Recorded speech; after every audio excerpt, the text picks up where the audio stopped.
ನಮಸ್ಕಾರ ಸ್ನೇಹಿತರೆ, ಸ್ವತ್ತುವಾಣಿಗೆ ಸ್ವಾಗತ. ದೆಹಲಿಯಲ್ಲಿ ಹೈ ಅಲರ್ಟನ್ನು ಘೋಷಣೆ ಮಾಡಲಾಗಿದೆ. ಕೆಲವು ಮೆಟ್ರೋ ಸ್ಟೇಷನ್ಸ್ಗಳನ್ನು ಬಂದ್ ಮಾಡಲಾಗಿದೆ. ಮೊಬೈಲ್ ನೆಟ್ವರ್ಕ್, ಇಂಟರ್ನೆಟ್ನ ಸೌಲಭ್ಯವೂ ಕೂಡ ಕಡಿತಗೊಂಡಿದೆ ಕೆಲವು ಪ್ರದೇಶಗಳಲ್ಲಿ. ಸಂಸತ್ ಚಲೋ ಏನಿತ್ತು CJPಯ ಸಂಸತ್ ಚಲೋ ಈಗ ಹಿಂಸಾಚಾರ ಸ್ವರೂಪವನ್ನು ಪಡೆದುಕೊಳ್ಳುತ್ತಾ ಇದೆ. ನರೇಂದ್ರ ಮೋದಿ ಸರ್ಕಾರಕ್ಕೆ ಸಂಸತ್ತಿನ ಒಳಗಡೆ ವಿಪಕ್ಷಗಳ ಪ್ರತಿಭಟನೆಯ ಬಿಸಿ ಆದರೆ ಸಂಸತ್ತಿನ ಹೊರಗಡೆ ಕಾಕ್ರೋಚ್ ಜನತಾ ಪಾರ್ಟಿ, ಅದರಲ್ಲೂ ಸ್ಟೂಡೆಂಟ್ ಫೆಡರೇಷನ್ಸ್ಗಳ ಪ್ರತಿಭಟನೆಯ ಬಿಸಿ ತಡ್ತಾ ಇದೆ. ಯಾಕೆ ಬಿಸಿ ತಡ್ತಾ ಇದೆ ಅಂತೇಳಿ ಹೇಳುತ್ತಿದ್ದೀನಿ ಅಂತ ಹೇಳಿದ್ರೆ, ಈಗಾಗಲೇ ಧರ್ಮೇಂದ್ರ ಪ್ರಧಾನ್ ಅಮಿತ್ ಶಾರನ್ನು ಭೇಟಿ ಮಾಡಿದ್ದಾರೆ. ಭೇಟಿ ಮಾಡಿ ಮಾತುಕತೆಯನ್ನು ನಡೆಸ್ತಾ ಇದ್ದಾರಂತೆ. ಧರ್ಮೇಂದ್ರ ಪ್ರಧಾನ್ಗೆ ರಾಜೀನಾಮೆಯನ್ನು ಕೊಡಿ ಅಂತೇಳಿ ಅಮಿತ್ ಶಾ ಸೂಚನೆಯನ್ನು ಕೊಡ್ತಾರಾ, ಅಥವಾ ಕೇವಲ ಈ ಪ್ರತಿಭಟನೆಯನ್ನು ತಣ್ಣಗಾಗಿಸಲಿಕ್ಕೆ ಧರ್ಮೇಂದ್ರ ಪ್ರಧಾನ್ ಮತ್ತು ಅಮಿತ್ ಶಾ ಸಭೆಯನ್ನು ಮಾಡ್ತಾ ಇದ್ದಾರಾ ಗೊತ್ತಿಲ್ಲ. ಒಟ್ಟಾರೆಯಾಗಿ ಧರ್ಮೇಂದ್ರ ಪ್ರಧಾನರ ರಾಜೀನಾಮೆಯನ್ನು ತೆಗೆದುಕೊಳ್ಳುವ ತನಕ ಈ CJPಯ ಪ್ರತಿಭಟನೆ ನಿಲ್ಲೋದಿಲ್ಲ. ಇದು ಒಂದು ಕಡೆ ಆದರೆ, ಮತ್ತೊಂದು ಕಡೆ ಅಧಿಕೃತವಾಗಿ ಕಾಕ್ರೋಚ್ ಜನತಾ ಪಕ್ಷಕ್ಕೆ ಕೇಂದ್ರ ಸರ್ಕಾರ ಒಂದು ರೀತಿಯಾದ ಸಭೆಯನ್ನು ಕರೆದಿದೆ. KP ನಡ್ಡಾ ನೇತೃತ್ವದಲ್ಲಿ ಒಂದು ಸಭೆಯನ್ನು ಕರೆಯಲಾಗಿದೆ. CJPಯ ಇಬ್ಬರು ಸದಸ್ಯರು ಆ ಸಭೆಯಲ್ಲಿ ಇದ್ದಾರೆ. ಅವರು ಕೂಡ ಚರ್ಚೆಯನ್ನು ನಡೆಸ್ತಾ ಇದ್ದಾರಂತೆ.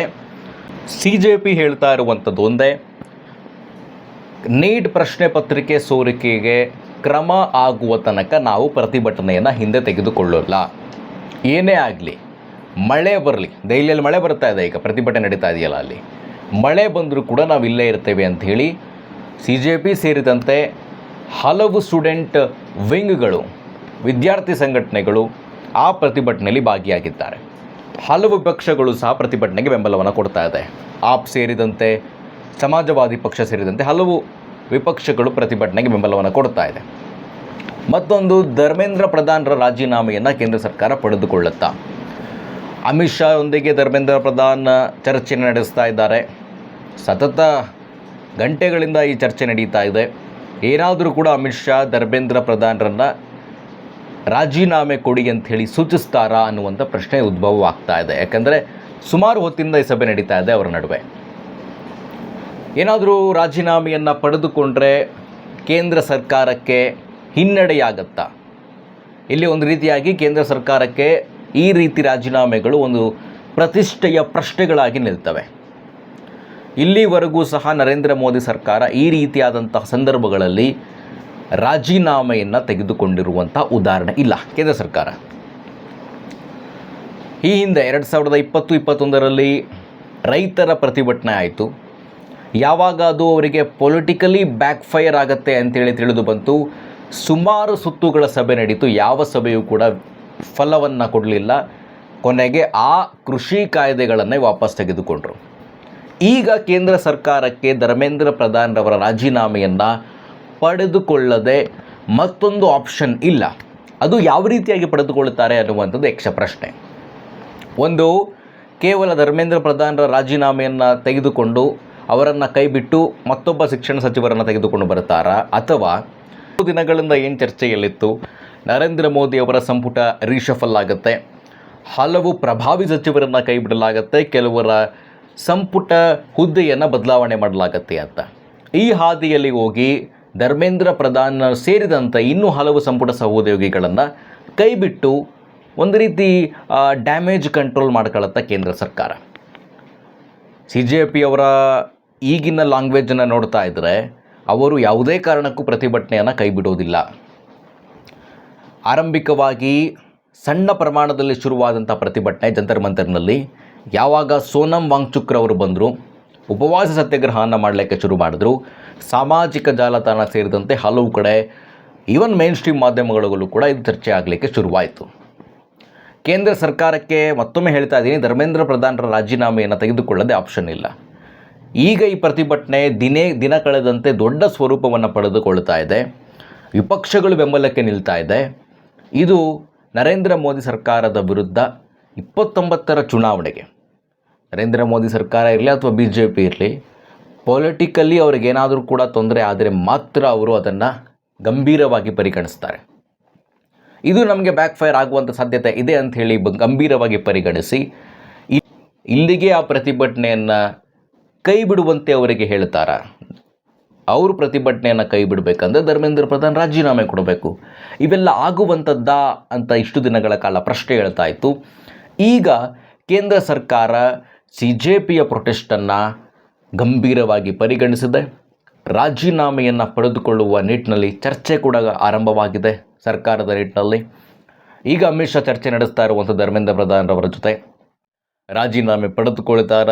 ರಾಜೀನಾಮೆ ಪಡೆದುಕೊಂಡ ಮೇಲೆ ಪೊಲಿಟಿಕಲಿ BJPಗೆ ದೊಡ್ಡ ಹಿನ್ನಡೆಯಾಗತ್ತಾ ಗೊತ್ತಿಲ್ಲ. ಪೊಲಿಟಿಕಲಿ ಹಿನ್ನಡೆ ಅವೆಲ್ಲವೂ ಕೂಡ ಸೆಕೆಂಡ್ರಿ. 20ಕ್ಕೂ ಹೆಚ್ಚು ಜನರು ನೀಟ್ ಪ್ರಶ್ನೆ ಪತ್ರಿಕೆ ಸೋರಿಕೆಯಿಂದಾಗಿ ತಮ್ಮ ಜೀವವನ್ನು ಕಳೆದುಕೊಂಡ್ರಲ್ಲ, ಅವರಿಗೆ ಮತ್ತೊಂದು ಜೀವವನ್ನು ತೆಗೆದುಕೊಂಡು ಬರಲಿಕ್ಕಾಗೋದಿಲ್ಲ. ಆದರೆ ಇದಕ್ಕೆ ಕಾರಣೀಕರ್ತರಾದಂತಹ INT ಅಧಿಕಾರಿಗಳನ್ನು, ಅದರಲ್ಲೂ ಪ್ರಮುಖವಾಗಿ ಈ ಶಿಕ್ಷಣ ಸಚಿವರನ್ನು ಎತ್ತಂಗಡಿ ಮಾಡುವುದರ ಮೂಲಕ, ಅವರ ರಾಜೀನಾಮೆಯನ್ನು ಪಡೆದುಕೊಳ್ಳುವುದರ ಮೂಲಕ ಅವರ ಸಾವಿಗೆ ನ್ಯಾಯ ಕೊಡಿಸುವಂಥ ಪ್ರಯತ್ನ ಕೇಂದ್ರ ಸರ್ಕಾರ ಮಾಡಬಹುದು.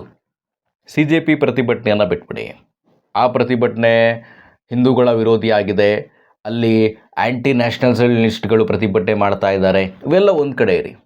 ಆದರೆ ನೀಟ್ ಪ್ರಶ್ನೆ ಪತ್ರಿಕೆ ಸೋರಿಕೆ ಇದು ಈ ಸರ್ಕಾರದ ವೈಫಲ್ಯ ಅಂತೇಳಿ ಸರ್ಕಾರ ಅರಿತುಕೊಂಡು ರಾಜೀನಾಮೆಯನ್ನು, ಧರ್ಮೇಂದ್ರ ಪ್ರಧಾನ್ ರಾಜೀನಾಮೆಯನ್ನು ತೆಗೆದುಕೊಳ್ಳುವ ಅವಶ್ಯಕತೆ ಇದೆ.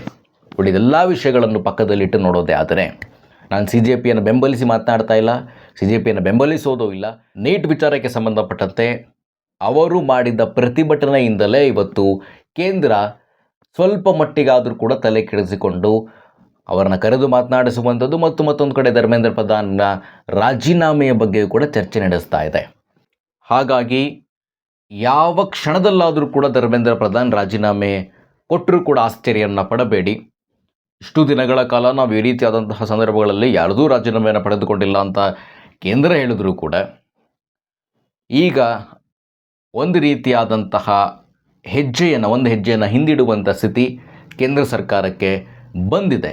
ಕೂಡ ಕೇಂದ್ರ ಸರ್ಕಾರ ನಾವು ರಾಜೀನಾಮೆಯನ್ನು ಪಡೆದುಕೊಳ್ಳೋದಿಲ್ಲ ಅಂಥೇಳಿ ಕುಳಿತುಕೊಂಡ್ರೆ ಇದೇ ಅವರಿಗೆ 29ರ ಚುನಾವಣೆಯಲ್ಲಿ ದೊಡ್ಡ ಬ್ಯಾಕ್ ಫೈರ್ ಆಗತ್ತೆ. ಇಷ್ಟರ ಮಟ್ಟಿಗೆ ಆ ಪ್ರತಿಭಟನೆ ಬರಲಿಕ್ಕೆ ಇದೇ ಸರ್ಕಾರ ಕಾರಣ ಆಯಿತು.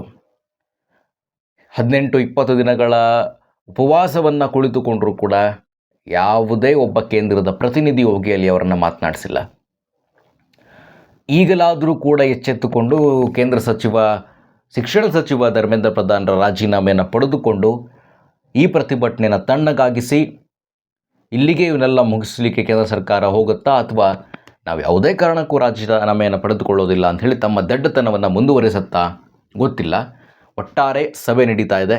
ಒಂದು ಕಡೆ ಧರ್ಮೇಂದ್ರ ಪ್ರಧಾನ್ ಜೊತೆ ಅಮಿತ್ ಶಾ ಸಭೆ ನಡೆಸ್ತಾ ಇದ್ದಾರೆ, ಮತ್ತೊಂದು ಕಡೆ CJPಯ ಪ್ರತಿನಿಧಿಗಳು ಮತ್ತು ಪ್ರತಿಭಟನಾಕಾರರೊಂದಿಗೆ JP ನಡ್ಡಾ ಸಭೆ ನಡೆಸ್ತಾ ಇದ್ದಾರೆ. ಏನಾಗುತ್ತೆ ಇದರ ಸಭೆಯ ಔಟ್ಪುಟ್ ಏನೋ ಅದನ್ನು ಮೂಲೆಯಲ್ಲಿ ತೆಗೆದುಕೊಂಡು ಬರ್ತೀನಿ ಅಂತ ಹೇಳಿದ್ರೆ ಈ ಸಂಚಿಕೆ ಮುಗಿಸ್ತಾ ಇದ್ದೀನಿ. ನಮಸ್ಕಾರ.